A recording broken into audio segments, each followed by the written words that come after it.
Halo, assalamualaikum warahmatullahi wabarakatuh. Kembali lagi bersama saya Muhammad Siril Lotoni, semester 5A, Prodi Pendidikan Bahasa Inggris, Fakultas Keguruan dan Ilmu Pendidikan, Universitas Nahdlatul Ulama Mataram.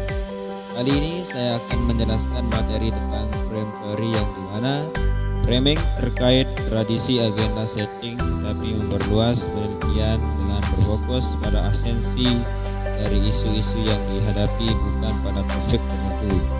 Dasar dari teori framing adalah bahwa media memusatkan perhatian pada peristiwa tertentu dan kemudian menempatkannya dalam suatu medan makna. Teori komunikasi massa. Teori pembingkaian menunjukkan bahwa bagaimana sesuatu disajikan kepada audiens disebut bingkai, memengaruhi pilihan yang dibuat orang tentang bagaimana memproses informasi itu. Frame adalah abstraksi yang berfungsi untuk mengatur atau menyusun makna pesan. Penggunaan frame yang paling umum adalah dalam hal frame yang ditempatkan berita atau media atas informasi yang disampaikannya. Teori framing menjelaskan bahwa media membuat bingkai ini dengan memperkenalkan item berita dengan kontekstualisasi yang telah ditentukan sebelumnya dan sempit. Bingkai dapat dirancang untuk meningkatkan pemahaman atau digunakan sebagai jalan pintas kognitif untuk menghubungkan cerita ke gambaran yang lebih besar.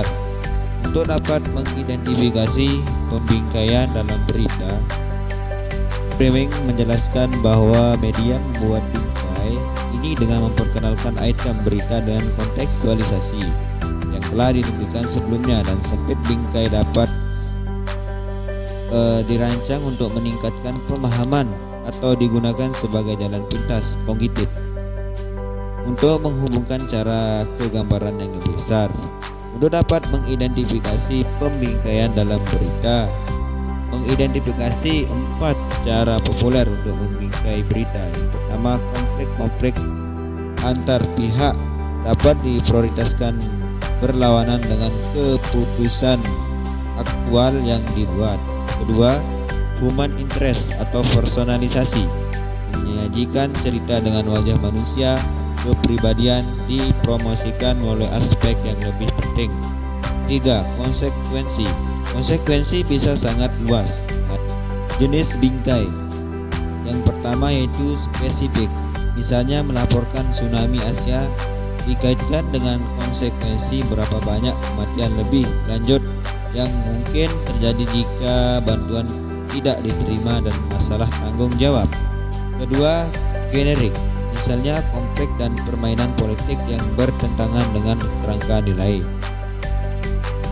Tingkat pembingkaian ada 2. Frame in communication terdiri dari komunikasi dari berbagai aktor sumber berita, ini bisa positif atau negatif. Yang kedua, pembingkaian dalam pemikiran terdiri dari presentasi mental, interpretasi, penyederhanaan, dan jika bukan manipulasi dari realitas. Fokus pembingkaian berita. Yang pertama, untuk membangun jalan pintas kognitif. Kedua, berita yang terlalu disederhanakan. Ketiga, mengalihkan perhatian publik dari isu-isu penting. Keempat, membatasi kemampuan audiens untuk berpikir out the box. Yang kelima, aktivasi efek peluru ajaib dari audiens yang berbentuk kognitif. Mungkin hanya itu dari saya. Jika ada kekurangan dan kelebihan, mohon dimaafkan. Sekian.